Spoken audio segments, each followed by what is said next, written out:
यह कहानी एक माँ और बेटी की है जो एक छोटे से गांव में रहती थी।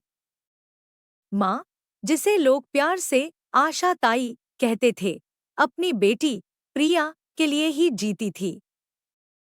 प्रिया उनके जीवन का एकमात्र सहारा थी। प्रिया भी अपनी माँ से बेहद प्यार करती थी और हमेशा उनका ख्याल रखती थी। प्रिया की उम्र अब शादी की हो गई थी। आशा ताई चाहती थी कि उनकी बेटी को एक अच्छा जीवन साथी मिले जो उसे खुश रख सके। एक दिन गांव में एक अच्छे घर के लड़के का रिश्ता आया। लड़के का नाम राहुल था और वह शहर में नौकरी करता था। माँ बेटी दोनों ने राहुल से मिलकर महसूस किया कि वह बहुत अच्छा इंसान है। प्रिया और राहुल की सगाई हो गई और शादी की तारीख भी तय हो गई।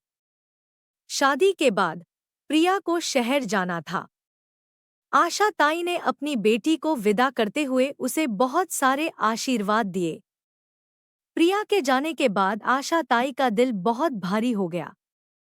वे अपनी बेटी के बिना बहुत अकेला महसूस करने लगी। प्रिया भी अपनी माँ को बहुत याद करती थी। उसने राहुल से कहा कि वह कुछ दिन के लिए गांव जाना चाहती है। राहुल ने प्रिया की भावनाओं को समझा और उसे गांव जाने की इजाजत दी। गांव पहुंचकर प्रिया ने अपनी माँ को गले लगाया। माँ बेटी की आंखों में खुशी के आंसू थे। प्रिया ने अपनी माँ के साथ समय बिताया, उनकी देखभाल की और उनके साथ बहुत सारी बातें की। आशा ताई ने अपनी बेटी के प्यार और देखभाल को महसूस किया और उनका दिल खुशी से भर गया।